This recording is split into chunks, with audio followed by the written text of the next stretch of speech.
క్షణక్షణ పోరాటం కనంకనం ప్రజాపక్షం జనసైనిక్ న్యూస్ కి స్వాగతం.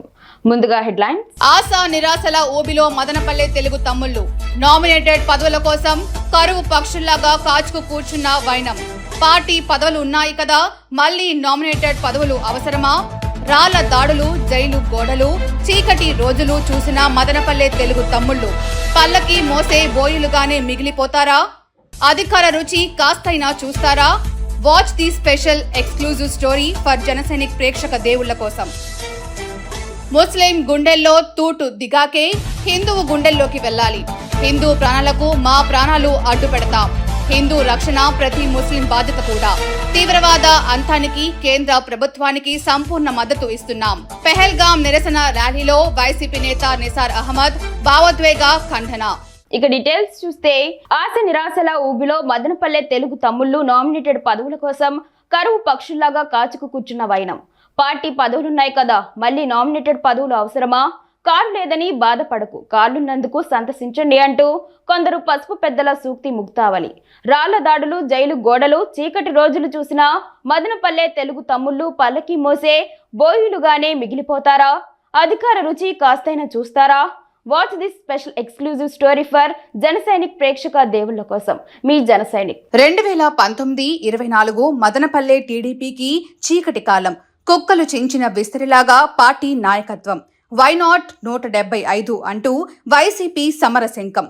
పక్కలో బెల్లంలాగా జనసేన. పుట్టి ముంచేకి బీజేపీ. చంద్రబాబు రాళ్ల దాడుల మధ్య రాజమండ్రి కటకటాలకు.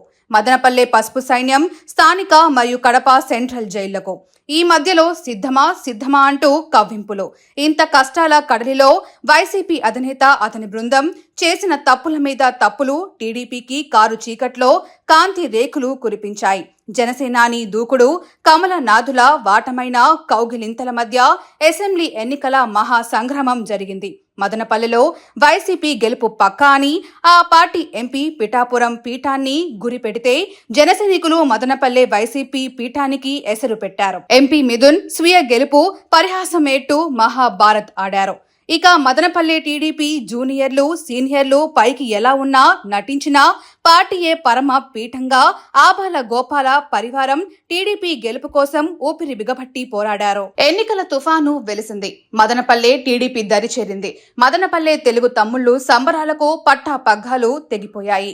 పసుపు పరివార్ పండుగ చేసుకున్నారు. అక్కడ పైన బాబు, ఇక్కడ మన టీడీపీ. ఇక అంతా మంచి కాలమే. బీసీలకు విరివిగా లోన్లు. వైసీపీ పరివార్లాగే మన్ను, ఇసుక, మసానం అమ్మకాలు. డీకేటీ దంచుడు. ఐనోళ్ల బదిలీలు, పైరవీలు. నియోజకవర్గంలోని గుడి బడి పదవులు. సింగిల్ విండో సీట్ల స్వీట్లు. జిల్లా స్థాయి, రాష్ట్ర స్థాయి పదవులు. కార్పొరేషన్ కొలువులు. అబ్బో, ఒకటా రెండా లెక్కలేనన్ని పదవులు. అధికారం మనదే, ఎందుకంటే ఇది మన గవర్నమెంట్, చంద్రబాబు గవర్నమెంట్. చంద్రబాబు ఎవడు? మనోడే.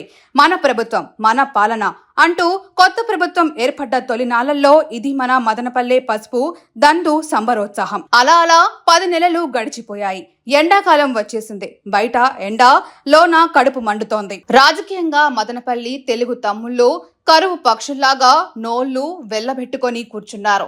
పార్టీ రాష్ట్ర స్థాయిలో నామినేటెడ్ పదవుల పందేరాన్ని ముచ్చటగా 3 సార్లు ముగించింది. ప్రతిసారి ఇక్కడి టీ కొట్లలో బెల్లం టీ చప్పరిస్తూ ఈసారి తమ పేరు నామినేటెడ్ పదవుల జాబితాలో తప్పక ఉంటుందని తెలుగు తమ్ముళ్ల ఆశపడడం, మొండు చెయ్యి చూసి ఉసురుమంటూ కాళ్ళీడ్చుకుంటూ కొంపలకు పోవడం షారా మామూలైపోయింది. నియోజకవర్గంలో బోలెడన్ని గుళ్ళు, గోపురాలు, బోర్డు పదవులు, మార్కెట్ యార్డ్ కమిటీలు, సింగిల్ విండో సీట్లు.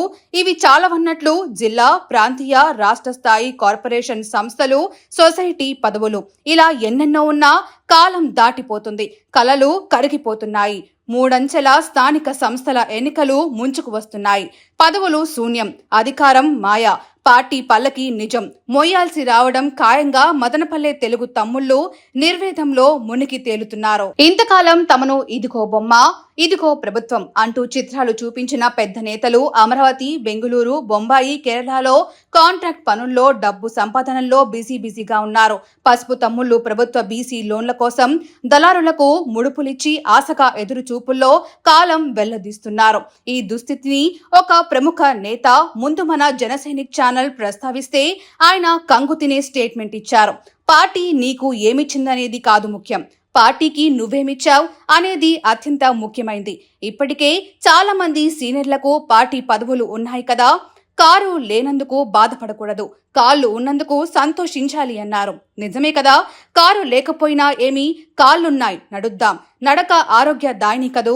శనివారం మొలకల చెరువులో ప్రమాదవశాత్తు ఒకే కుటుంబంలో చెరువులో పడి కూతురు కొడుకు తండ్రి మరణించగా వారి మృతదేహాలకు ఎమ్మెల్యే ద్వారకనాథ్ రెడ్డి పూలమాలలు వేసి వారి ఆత్మకు శాంతి చేకూరాలని శ్రద్ధాంజలి ఘటించారు. అనంతరం తంబలపల్లి ఎమ్మెల్యే పెద్దిరెడ్డి ద్వారకనాథ్ రెడ్డి 1,50,000 రూపాయల నగదు వారి కుటుంబ సభ్యులకు ఆర్థిక సాయం అందించారని మేదర సంఘం జిల్లా నేత తాలే సుబ్రహ్మణ్యం తెలిపారు. అలాగే కర్ణాటకకు చెందిన స్టీలు సామాన్లు అమ్ముకునే వారి కుటుంబంలో ఒకరు మరణించగా వారికి కూడా 50,000 రూపాయల మొత్తం 2 లక్షల రూపాయలు ఆర్థిక సాయం చేయటం జరిగిందని తెలిపారు. అదేవిధంగా వారి కుటుంబ సభ్యులకు ఎలాంటి సమస్య ఉన్నా తన దృష్టికి తీసుకువస్తే పరిష్కరించి ఆదుకుంటామని తెలిపారు. ఇలాంటి పరిస్థితుల్లో మేదర బంధువులకు అండగా నిలబడిన పెద్దిరెడ్డి ద్వారకనాథ్ రెడ్డికి మేదర సంఘం తరపున హృదయపూర్వక ధన్యవాదాలు తెలుపుకుంటున్నామని సుబ్రహ్మణ్యం అన్నారు. ఎమ్మెల్యే ద్వారకనాథ్ రెడ్డి వెంట మేదర సంఘం ప్రెసిడెంట్ తాలే సుబ్రహ్మణ్యం, ములకల చెరువు వైఎస్ఆర్సీపీ నాయకులు తంగుటూరి విశ్వనాథ్, కాల్వపల్లి మధుసూదన్ రెడ్డి, రెడ్డం కృష్ణరెడ్డి, ఎంపీటీసీ చాను సిద్ధారెడ్డి, రెడ్డప్పరెడ్డి, ములకల చెరువు వైఎస్ఆర్సీపీ నాయకులు పాల్గొన్నారు. కొద్దిసేపు అన్నను తిడుతుంది, మరికొంతసేపు చంద్రబాబును తిడుతుంది. మా నాయకురాలి రాజకీయాలు చూస్తే మాకు తల బొప్పి కడుతోంది. ఇది కాంగ్రెస్ పార్టీ సీనియర్ నాయకుడు ఒకరు తాజాగా చేసిన కామెంట్. రాష్ట్రంలో పార్టీ ఎదగాలని, పార్టీ పుంజుకోవాలని ఆశించిన కాంగ్రెస్ అధిష్టానం వైఎస్ కుమార్తెగా ట్యాగ్ ఉన్న షర్మిలకు పగ్గాలు ఇచ్చిందని సదరు నేత చెప్పారు. అయితే ఆమె ఈ కీలక విషయాన్ని విస్మరించారని తెలిపారు. ఎప్పుడు ఎటువైపు మొగ్గుతున్నారో, ఎలాంటి రాజకీయం చేస్తున్నారో ఆమెకైనా తెలుసా అనేది తమ అభిప్రాయం అన్నారు. ఒకప్పుడు పోలవరం ప్రాజెక్టు ఎత్తును జగన్ హయాంలో తగ్గించి 45 నుంచి 41 మీటర్లకు కుదించారు. కానీ ఇప్పుడు చంద్రబాబుదే నెపం అన్నట్టుగా షర్మిల వ్యాఖ్యానించారు. దీనిని ప్రస్తావిస్తూ కేంద్రంలో మంత్రిగా కూడా చేసిన ఎస్సీ నాయకుడు ఒకరు స్పందించారు. మాకు దశ దిశ లేకుండా పోయింది, ఎవరు చెప్పాలి, ఏం చెప్పాలి, ఆమె గారి ఇష్టానికి పార్టీని వదిలేశారు. ఇప్పుడు చేతులు కాలుతున్నాయి అనే కన్నా పెనం పైనుంచి పొయ్యిలోకి పడ్డట్టుగా మా పరిస్థితి మారిపోయింది. ఇప్పుడు ఆమెను షర్మిలను ఎవరు నమ్మే పరిస్థితుల్లో లేరు. మేం ఏం చేయాలో అర్థం కాక తలలు పట్టుకుంటున్నాం అని అన్నారు. అంతకాదు, ద్వంద్వ రాజకీయాలు చేస్తే ప్రజలు హర్షించరని సదరు నేత చెప్పుకొచ్చారు. ఈయన గత ఏడాది ఎన్నికల్లో బాపట్ల పార్లమెంటు స్థానం నుంచి కాంగ్రెస్ పార్టీ టికెట్టుపై పోటీ చేశారు, ఓడిపోయారు. అయితే షర్మిల విధానాలపై తరచూ ఆయన అంతర్గత సమావేశాల్లో చర్చిస్తుంటారు. అధిష్టానం వద్ద మంచి ర్యాపో ఉన్నప్పటికీ వైఎస్ పై ఉన్న అభిమానంతో ఫిర్యాదులు చేయటం లేదని సహిస్తున్నామని ఆయన చెప్పుకొచ్చారు. కానీ ఇలా చేస్తూ పోతే పార్టీకి తీవ్ర నష్టమని ఆవేదన వ్యక్తం చేశారు. అటు ఇటు కాని రాజకీయాలు చేస్తే ఆమెతో పాటు తమకు కూడా ఎలాంటి గౌరవం ఉండబోదని సదరు నేత వ్యాఖ్యానించటం గమనార్హం. మరి షర్మిల తన తీరును మార్చుకుంటారో లేదో చూడాలి. హిందువుల ప్రాణాలకు మా ప్రాణాలు అడ్డు పెడతాం. ముస్లిం గుండెల్లో తూటా దిగిన తరువాతే హిందువుల వైపు వెళ్లాలి. హిందువుల రక్షణ ప్రతి ముస్లిం పైన ఉందని మదనపల్లె వైఎస్ఆర్ కాంగ్రెస్ పార్టీ సమన్వయకర్త నిస్సార్ అహ్మద్ భావోద్వేగంతో ఉగ్రదాడిని ఖండిస్తూ మదనపల్లె బెంగళూరు బస్టాండ్ వద్ద నల్ల బ్యాడ్జితో నిరసన వ్యక్తం చేశారు. హిందూ ముస్లిం సఖ్యతకు ప్రతి ఒక్కరూ కృషి చేయాలని, ఉగ్రవాదం సమాజానికి పెను ప్రమాదమని నిస్సార్ అహ్మద్ ఆగ్రహం వ్యక్తం చేశారు. మృతుల కుటుంబాలకు ప్రగాఢ సానుభూతి తెలియజేస్తూ పెద్ద సంఖ్యలో నిస్సార్ అహ్మద్ తో పాటు ముస్లింల మద్దతుతో మృతుల కుటుంబాలకు ప్రగాఢ సంతాపం, గాయపడిన వారు త్వరగా కోలుకోవాలని ప్రార్థనలు చేశారు. ఉగ్రవాదం పైన చేసే పోరుకు కేంద్ర ప్రభుత్వానికి సంపూర్ణ మద్దతు ఇస్తామని రాజంపేట పార్లమెంటు సభ్యులు మిథున్ రెడ్డి ఇప్పటికే ప్రకటించారని స్పష్టం చేశారు.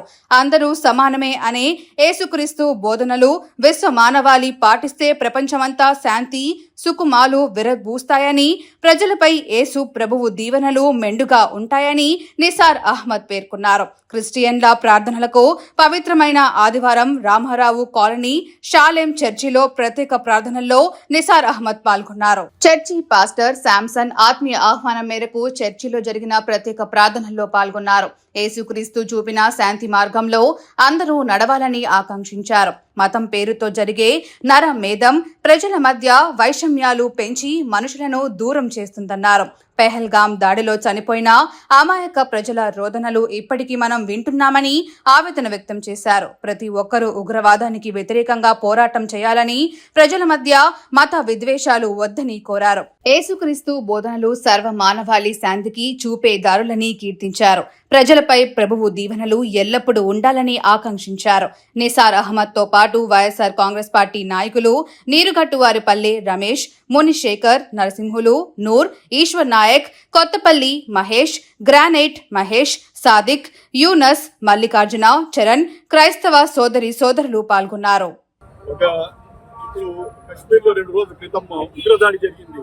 దానికి నిరసనగా మన మదనపల్లి ముస్లిం ప్రజలందరూ ఈరోజు నిరసన కార్యక్రమం చేపట్టాం. యాక్చువల్ గా ఈ ఉగ్రవాదులు మెయిన్ వచ్చేందును మన ఇండియాను అస్తిత్వపరచాలని చెప్పి, హిందూ ముస్లింలో తేడా తేవాలని చెప్పేసి లేనిపోని ఇవి సృష్టించాలి. ఎందుకంటే ఈ రోజు భారతదేశం ఎక్కడికో అభివృద్ధి చెందుతా ఉంది. దానికి పక్క దేశం వాళ్ళు ఓర్చుకోలేక, వాళ్ళు మనతో పోటీ పడలేక ఏదో రకంగా దీన్ని అస్తిత్వపరచాలనే ఉద్దేశంతో మన ఉగ్రవాదులు ఉడిసిగలిపి ఒక పర్యాటకులు కశ్మీర్ లో పోయిండే వాళ్ళ మీద అటాక్ చేశారు. అని ఒకటి వాళ్ళ ఉగ్రవాదులు ఒకటే గుర్తించడం వల్ల ఏ ఇది జరిగినా, హిందూస్ మీద ఏ ఈగ వాలినా మేము ముస్లిం మా ప్రాణాలు ఇచ్చేదానికి కూడా అంకితంగా ఉన్నాం. ఒక్క బుల్లెట్ కూడా వాళ్ళ మీద హిందూస్ మీద పడిందంటే అది ఫస్ట్ మా రూముల మీద, మా బుల్లెట్ మీద పడిన తర్వాతనే వాళ్ళ మీద చేస్తా ఉన్నాం. ఖచ్చితంగా మేము హిందూస్ కోసం సపోర్ట్ గా ఉంటాము. అన్ని విధాలుగా మేమంతా ఒకటే. ఇండియన్స్ లో ఉండే వాళ్ళు ప్రతి భారతీయుడు, హిందూ గాని, ముస్లిం గాని, క్రిస్టియన్ గాని ప్రతి ఒక్కరు ఒకటే. మా మీద ఎవరైనా అటాక్ చేసామంటే మేము కలిసికట్టుగా ఖచ్చితంగా వాళ్ళకి ఎదుర్కొంటాము. అన్ని రకాలుగా ఇప్పుడు ఏ ప్రభుత్వం ఉందో, ప్రధాని నరేంద్ర మోడీ గారు ఉన్నారు, ప్రభుత్వం ఉందో ఖచ్చితంగా మేమందరూ దానికి సపోర్ట్ గా నిలబడతా ఉన్నాం. మొన్న కూడా ఒక మీటింగ్, ఆల్ పార్టీ మీటింగ్ జరిగింది. నిన్న మా వైఎస్ఆర్సీపీ పార్టీ కూడా ఒక స్టాండ్ తీసుకునింది. ఖచ్చితంగా మేము కూడా ఏ డెసిషన్ మన ఇండియాను అస్థిరపరిచేదానికి ఎవరైనా ఇది చేస్తే దాని మీద అటాక్ చేసేదానికి ఏ గవర్నమెంట్ ఏ డెసిషన్ తీసినా మేము కట్టుబడి ఉంటాము. ఖచ్చితంగా మా సపోర్ట్ కూడా వాళ్ళకు ఉంటుంది. నేను ఒకటే, వీళ్ళందరూ గుర్తించుకోవాలా. హిందూ ముస్లిం డివైడ్ చేస్తే దీన్ని చేయాలనుకుంటా ఉంటే ఈ పాకిస్తాన్ వాళ్ళకు ఇదే ఒక గుణపాఠం. వాళ్ళకు ఏ శిక్ష పడినా మేము ముందుండేది కూడా మేమే ముందుండి వాళ్ళ మీద చేస్తాం. కాబట్టి ఖచ్చితంగా ఈ రోజు మీరు చేయడం ఏమంటే ఇది ఒక ఇది పెట్టాము, మొత్తం ర్యాలీస్ చేస్తాం. ఇంకా కూడా ఫర్దర్ గా కూడా ఎవరెవరు దీనికి బలిపశు అయినారో, ఎవరెవరు దీనికి చనిపోయినారో వాళ్ళకందరికీ, వాళ్ళ ఫ్యామిలీస్ కు ప్రతి ఒక్కరికి వచ్చిందను ఖచ్చితంగా గవర్నమెంట్ సహాయం చేయాలా. ప్లస్ వాళ్ళు దేవుడిని కూడా మేము అదే కోరుకున్నాము. ఈరోజు ముస్లింలు కూడా అదే కోరుకున్నాము. వాళ్ళ ఫ్యామిలీస్ కు దేవుడు ధైర్యం ప్రసాదించాలని కూడా కోరుకున్నాము. ఇంకా మీదట ఇట్లా ఇన్సిడెంట్ కాకుండా చర్యలు తీసుకోవాలని చెప్పేసి గవర్నమెంట్ కూడా మేము కోరుకుంటున్నాము. ఎల్లప్పుడూ మేము ఖచ్చితంగా ఇప్పుడు రూలింగ్ పార్టీ ఏదో ప్రధాని మోడీ నరేంద్ర మోడీ వాళ్ళకి సపోర్ట్ గా మేము అందరూ కొనసాగిస్తున్నాము. వార్తలు ముగించే ముందు హెడ్లైన్స్ మరోసారి. ఆశ నిరాశల ఊబిలో మదనపల్లె తెలుగు తమ్ముళ్లు. నామినేటెడ్ పదవుల కోసం కరువు పక్షుల్లాగా కాచుకు కూర్చున్న వైనం. పార్టీ పదవులు ఉన్నాయి కదా, మళ్లీ నామినేటెడ్ పదవులు అవసరమా? రాళ్ల దాడులు, జైలు గోడలు, చీకటి రోజులు చూసిన మదనపల్లె తెలుగు తమ్ముళ్లు పల్లకి మోసే బోయులుగానే మిగిలిపోతారా? అధికార రుచి కాస్తైనా చూస్తారా? Watch the special exclusive story for Janasainik ప్రేక్షక దేవుళ్ల కోసం. ముస్లిం గుండెల్లో తూటు దిగాకే హిందువు గుండెల్లోకి వెళ్ళాలి. హిందూ ప్రాణాలకు మా ప్రాణాలు అడ్డు పెడతాం. హిందూ రక్షణ ప్రతి ముస్లిం బాధ్యత కూడా. తీవ్రవాద అంతానికి కేంద్ర ప్రభుత్వానికి సంపూర్ణ మద్దతు ఇస్తున్నాం. పెహల్గాం నిరసన ర్యాలీలో వైసీపీ నేత నిసార్ అహ్మద్ భావోద్వేగ ఖండన. క్షణక్షణం పోరాటం, కనకన ప్రజాపక్షం. జనసైనిక్ న్యూస్ ఇంతటితో సమాప్తం. తిరిగి రేపటి బులెటిన్ లో మళ్ళీ కలుసుకుందాం. అంతవరకు సెలవు, నమస్కారం.